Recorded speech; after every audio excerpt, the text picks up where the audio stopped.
में ही। सवाल यहाँ ये है कि प्रधानमंत्री नरेंद्र मोदी का जाना, अमित शाह का जाना और ऐसे तमाम नेताओं का जो मीडिया में कवरेज इन लोगों को मिलता था, उसकी कमी दिखाई दे रही है। लेकिन दूसरी तरफ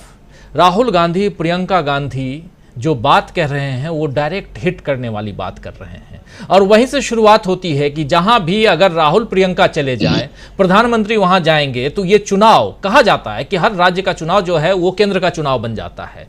तो कई सारे राज्यों के चुनाव हम लोगों ने देखे हैं डॉक्टर दीपक पाचपोर जी, लेकिन ये कर्नाटक का चुनाव एक अलग अंदाज में लड़ा जा रहा है, अलग अंदाज में नैरेटिव सेट कर रहा है, और उसमें पहली दफा ये बात सुनने को मिल रही है कि प्रधानमंत्री का जाना वहां भाजपा के हित में नहीं है, गृह मंत्री का जाना वहां भाजपा के हित में नहीं है। ये बहुत बड़ी बात है,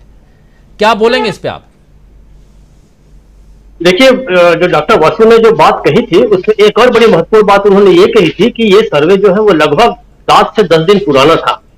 तो इस पिछले 7-10 दिनों में स्थितियां और ज्यादा बदली हैं,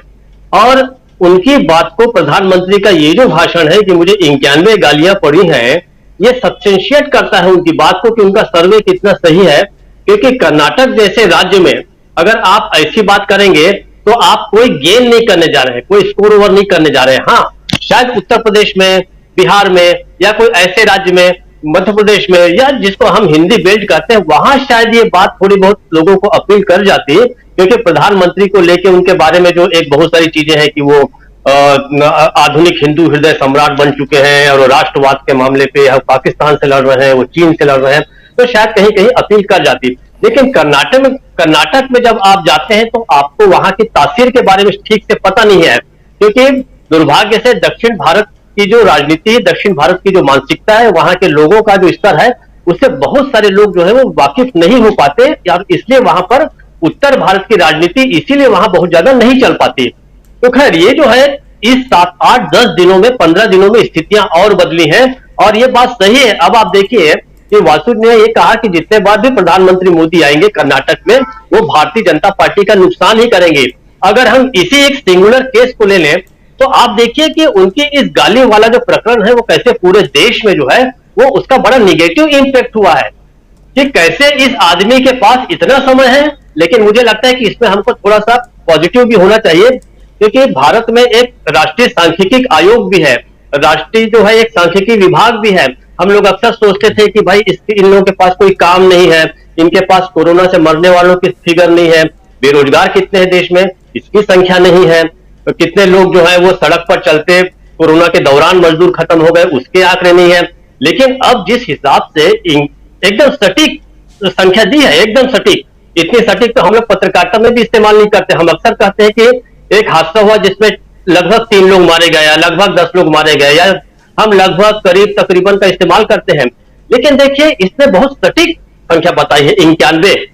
90 से अधिक नहीं कहा, लगभग 100 नहीं कहा, 91 कहा। और मुझे लगता है कि इसकी और फर्दर स्कैनिंग करें, जैसे डाटा एनालिस्ट करते हैं, तो वो और बता सकते हैं कि ये गालियां जो है कितनी गालियां किस तरह की थी, कितनी गालियां किस विषय पर थी, कितनी गालियां और क्या की गई। लेकिन ठीक है, अब हमें सांख्यिकी विभाग का बहुत ज्यादा काम नहीं बढ़ाना चाहिए, और ये लोगों को भी थोड़ी मेहनत करनी चाहिए कि वो 91 गालियां कौन कौन सी थी उसको वो देख ले। तो कर्नाटक में इस तरीके की अगर बात करते हैं तो मुझे एक बात और लगती है कि नुकसान तो होगा ही होगा। मुझे ऐसा लगता है कि प्रधानमंत्री मोदी को सच्चाई बताने वाला कोई भी व्यक्ति नहीं है, उन तक ये बात नहीं पहुंच रही है, ऐसा मुझे लगता है। लोग जो है या तो जानबूझकर उनके करीबी लोग कह रहे हैं कि ठीक है इनको इस तरीके की हरकतें करने दीजिए ताकि अगले बार किसी और का नंबर लगे, क्योंकि प्रधानमंत्री के पास उनके अपने जो विश्वस्त लोग होते हैं, नजदीकी लोग होते हैं, उनका एक जिसको हम कोटरी भी करते हैं कई बार, लेकिन कई बार वो अच्छा काम भी करते हैं। तो वो तो कम से कम बताएं कि आप इस तरीके की बातें करते हैं तो किस प्रकार से आपकी छवि को नुकसान हो रहा है। और ये बात वो ऐसी परिस्थिति में कह रहे हैं कि जब आपका आईटी सेल लगातार कमजोर पड़ रहा है, आपका आईटी सेल एक समय जो आक्रामक तरीके से जो व्हाट्सएप में और फेसबुक पे, सोशल मीडिया पे डॉक्टर यानी काट छाट किए हुए यूट्यूब चला देता था, अभी वो नहीं चल रहा है। और अगर चलता भी है तो घंटे 2 घंटे में ही उसकी काट आ जाती है, क्योंकि उसके विपरीत कांग्रेस का जो अपना जो प्रचार तंत्र है वो बड़ा मजबूत हुआ है, बड़ा सक्रिय हुआ है, बड़ा सकारात्मक हुआ है। अब वो अब वो ताकत लेके खड़ा हो गया। उसके बहुत सारे लोग हैं जिसमें हम बहुत सारे उनके प्रवक्ता जो हैं अब वो एक हाउसहोल्ड नेम बन गए हैं, लोग उनको जानने लगे हैं और कहने जिस प्रकार से कभी रविशंकर प्रसाद या पात्रा साहब थे, अब उसके मुकाबले उनको हटाकर कांग्रेस की एक पूरी की पूरी टीम जो है वो बड़े जबरदस्त ढंग से उन्होंने काम किया। और भारत जोड़ो यात्रा ने जो बहुत सारे जो गेन दिए हैं, जो फायदा पहुंचाया कांग्रेस को जो सबसे बड़ा फायदा यह पहुंचाया है कि झूठ के खिलाफ एक तथ्यात्मक तरीके से उसकी काट को तैयार करने वाली एक पूरी की पूरी टीम तैयार हो गई है। कर्नाटक में भी इस समय उनके बहुत सारे प्रवक्ता अलग अलग जिलों में बैठ के काम कर रहे हैं, आप देखिए, और वहां की बातों को सामने ला रहे हैं। तीसरी चीज एक और जो बात मुझे लग रही है कि पहले मोदी जो थे वो अकेले थे और मोदी के खिलाफ अब कम से कम 3 तो बहुत बड़ी फोर्स कांग्रेस में तैयार हो गई है। राहुल गांधी तो थे ही थे, अब प्रियंका भी है और अब मल्लिकार्जुन खड़गे भी हैं। इन 3 लोगों से मुकाबला करना प्रधानमंत्री मोदी के लिए बहुत मुश्किल हो गया है। इसलिए अब उनको मुद्दों से हटकर इन सब तमाम चीजों पे आना पड़ रहा है कि मुझे 91 बार गालियां दी, मुझे ये कहा, मुझे वो कहा, वगैरह वगैरह, जो अनर्गल बातें हैं जिसका इस राजनीति से, इस आज के समय से कोई लेना देना नहीं है। तमाम अप्रासंगिक बातें करके वो किसी तरीके से वापस उठ खड़े होने की कोशिश कर रहे हैं, क्योंकि उनकी मजबूरी ये भी है, वो ये जानते हैं कि कर्नाटक के चुनाव में जो कुछ होगा, हार बिल्कुल सामने दिख रही है, तो इसका ठीकरा जो है उन्हीं पर फोड़ा जाएगा। अब सब लोग हट गए हैं उनके पास से, उन लोगों ने सोच लिया है, चाहे वो सायास हो चाहे अनायास हो, कि अब आप मोदी जी अकेले हैं, आप कर्नाटक के चुनाव में जाइए, हार होती है तो ठीक, आप जीत जाएंगे तो हम आपकी जय जयकार करने के लिए आ ही जाएंगे। तो अब मोदी जी के सामने ये सबसे बड़ी समस्या है। इसलिए ये जो मामला है अब ये राष्ट्रीय स्तर को इसलिए टच करने लग गया है क्योंकि इसका जो असर है, चेन रिएक्शन जो है अन्य राज्यों की होगी। एक और महत्वपूर्ण घटना की मैं आपका ध्यान दिलाता हूं जिसका संबंध मेरे अपने राज्य से है। नंद कुमार साय जो है वो आदिवासी नेता हैं ही, वो केवल लेकिन राज्य के नेता नहीं रहे हैं, वो राष्ट्रीय अनुसूचित जनजाति आयोग के 3 साल वो अध्यक्ष रहे हैं। उनका असर जो है वो मध्य प्रदेश, राजस्थान और बहुत सारे राज्यों में है, जहां जहां पर अनुसूचित जनजातियां रहती हैं वहां पे उन्होंने काम किया है। अच्छा, वो नेता कोई ऐसे भी नहीं रहे कि कोई वो अपनी योग्यता के बल पे है। आज से बहुत साल पहले उन्होंने एमए पॉलिटिकल साइंस किया है,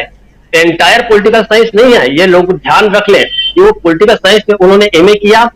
नायब तहसीलदार की बाकायदा नौकरी की उन्होंने, अच्छे पढ़े लिखे हैं, धारा प्रवाह संस्कृत बोलते हैं, उनको तमाम विषयों की बहुत अच्छी जानकारी है। वो जब छोड़ के आए हैं तो निश्चित रूप से इसका असर जो है और बहुत जगह होगा। हमारे यहाँ तो 2 क्षेत्र है मूल रूप से, एक सरगुजा का क्षेत्र है जहां पर 14 सीटें हैं आदिवासी विधायकों की, जिसमें से 13 पहले से कांग्रेस के पास है। बस्तर में 12 सीटें हैं, 12 में 11 सीटें कांग्रेस के पास है, तो यहां तो मजबूत है ही। मुझे अब ऐसा लगता है कि नंद कुमार साय जी का इस्तेमाल जो है कांग्रेस जो है अन्य राज्यों में करेगी, जो भारतीय जनता पार्टी के लिए बहुत बड़ी खतरे की घंटी है। और ये जो गैप है,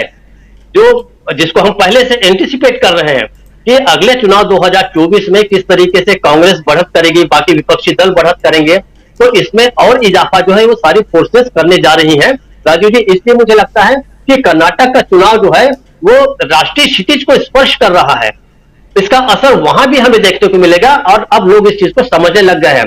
जीतने वाली कांग्रेस पार्टी भी समझ रही है और हार की संभावना वाली भारतीय जनता पार्टी भी समझ रही है कि इसका असर जो है वो 2024